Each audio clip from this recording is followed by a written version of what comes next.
Arisu and the gang are back to take on the face card games in Alice in Borderland Season 2. This was truly one of my most anticipated shows last year, and I'll give you 3 simple reasons why. Season 1 showed us the good and the bad in all of us, what we would do to save our own skin. The concept of the show and the games had me on the edge of my seat. And lastly, the show really made us care about the core group of characters. For my full thoughts on Season 1, you can check my previous episode somewhere here. Season 2 promises us even more badass games that our leads need to compete and complete, with a simple goal of getting back to the normal world. Spoilers ahead, let's get into it.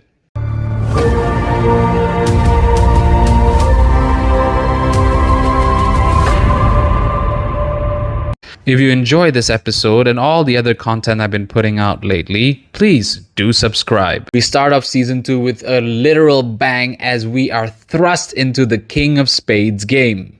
Both Chishia and Anne get separated from the core group as we see the King of Spades just mowing down hundreds of people on the street. The rest of the group decides to escape the domain of the King of Spades, but not before the show goes a little bit deeper into what's going on with Usagi and Arisu. Usagi reminisces about her father, how cruel the world was to her, and how she may be on the fence about going back to the normal world.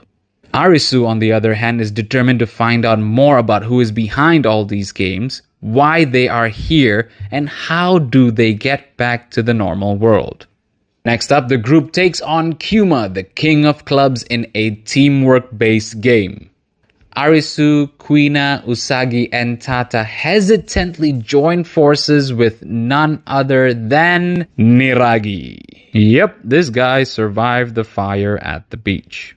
It is here that we realize that our players have to play against citizens of this land. These citizens are actually ex-players and have completed all the games. They are now bosses of their own games. Tata sacrifices himself to ensure victory for the group, and Arisu is again racked with guilt over losing a friend. However, this time it pushes him even harder to find the answers he's looking for. Anne decides she is going to look for answers herself, as the world we are in seems to be taken over by nature at a very fast rate. She travels to the borders of Tokyo only to find mountain ranges that would not exist in the normal world. Chishia, on the other hand, takes part in 2 of the most sadistic, thought-provoking games I've ever seen. The Jack of Hearts that takes place in a prison, and the King of Diamonds that's led by Kazuryu, who was the number 2 at the beach, and takes place in the Supreme Court. I won't spoil what the games are, but trust me when I say I was on the edge of my seat throughout both of them.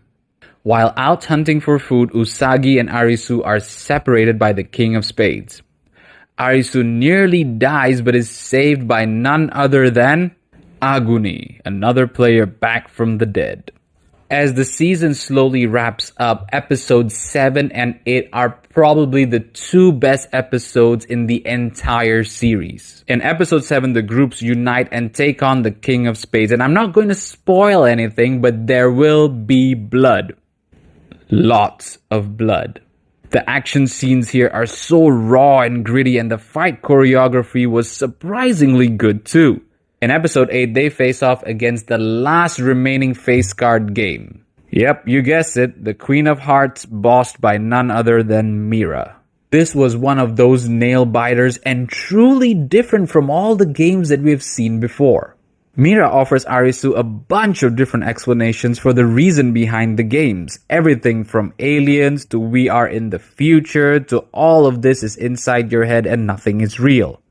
I truly enjoyed this scene because as a viewer, you get to go through all these different explanations for the games. And as they were being explained, I had different feelings for each and every one of them. I hated the alien explanation. I really liked the future explanation because that was my theory. And the whole it's in your head thing was, well, not necessarily wrong now, was it? As they defeat the Queen of Hearts, all survivors are given a choice. Option 1, remain and become citizens of this world, or option 2, decline.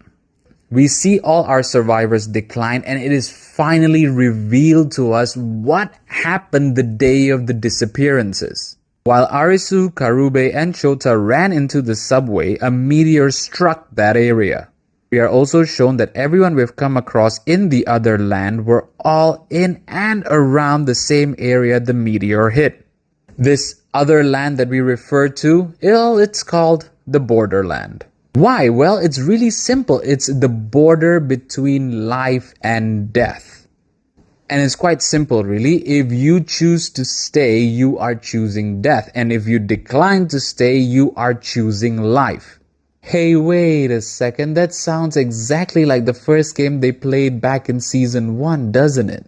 And whatever happened in the Borderland was happening during the same time that our main characters were actually fighting to live or die in the normal world.